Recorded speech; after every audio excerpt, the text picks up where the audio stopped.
ഇന്ന് അഗ്നിപരീക്ഷയിൽ നിന്ന് 4 പേർ ഔട്ട് ആയി. ഇന്ന് 5 ജഡ്ജസ് ഉണ്ടായിരുന്നു.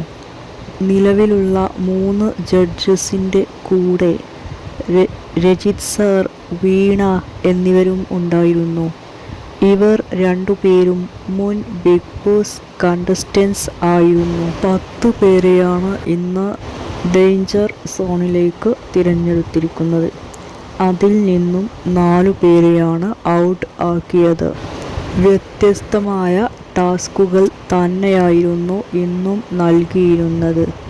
മാത്രമല്ല, ഇന്നും സ്പീച്ച് ടാസ്ക് ഉണ്ടായിരുന്നു. ചില കണ്ടസ്റ്റൻസിന് ഓരോ ടോപ്പിക്കുകൾ കൊടുക്കുകയും ഓരോരുത്തരും അവർക്ക് ലഭിച്ച ടോപ്പിക്കിനെ സംബന്ധിച്ച് സ്പീച്ച് പറയുകയും ചെയ്തു. വളരെ നന്നായിട്ട് തന്നെയാണ് എല്ലാവരും സ്പീച്ച് അവതരിപ്പിച്ചത്.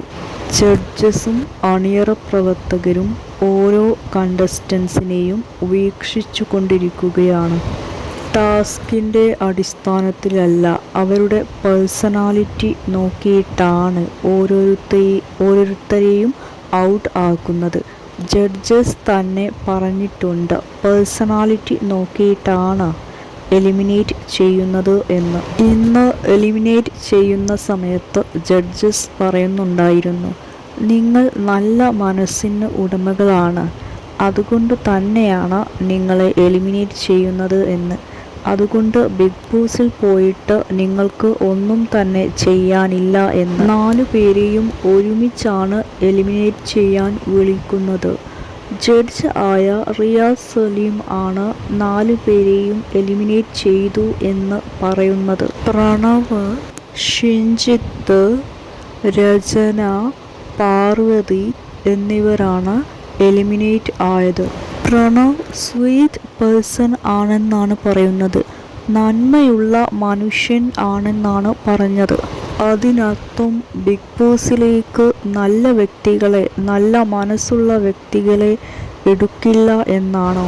പ്രശ്നങ്ങൾ ഉണ്ടാക്കുന്ന വ്യക്തികളെ മാത്രമേ ബിഗ് ബോസിലേക്ക് എടുക്കൂ എന്നാണ് തോന്നുന്നത്.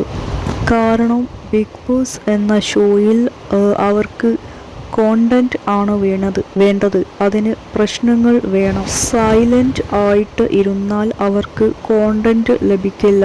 അതുകൊണ്ടായിരിക്കാം നന്മയുള്ള ആളുകളെ ബിഗ് ബോസിലേക്ക് വേണ്ട എന്ന രീതിയിലുള്ള സംസാരം വരുന്നത്. നിങ്ങൾ വളരെ നന്മയുള്ള ആളുകളാണ് എന്ന ഒരു കാരണമാണ് ഇവരെ ഔട്ട് ആക്കുമ്പോൾ ജഡ്ജസ് പറയുന്നത്. അതിനർത്ഥം ബിഗ് ബോസിൽ നന്മയുള്ള ആളുകളെ ആവശ്യമില്ല എന്നല്ലേ?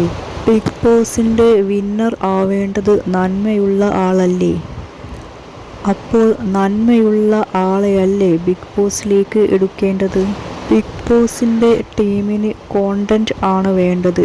കോണ്ടന്റ് കൊടുക്കുന്നവർ ആരാണെങ്കിലും അവരെ ഷോയിലേക്ക് എടുക്കുന്നതാണ് എന്നാണ് തോന്നുന്നത്. ഇനി ഷോയിൽ അവശേഷിക്കുന്നത് 16 പേർ ആണ്.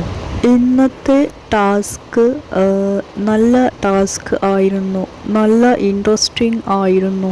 അവർക്ക് സ്ട്രാറ്റജീസ് ഒക്കെ യൂസ് ചെയ്യാൻ പറ്റുന്ന ടാസ്ക് തന്നെയായിരുന്നു.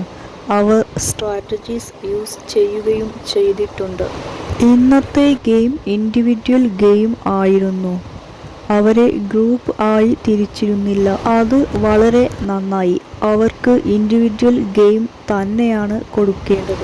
ഈ ഒരു 16 പേരിൽ നിന്നും 5 6 കണ്ടസ്റ്റൻസ് മാത്രമാണ് ബിഗ് ബോസ് ഹൗസിലേക്ക് പോവുക.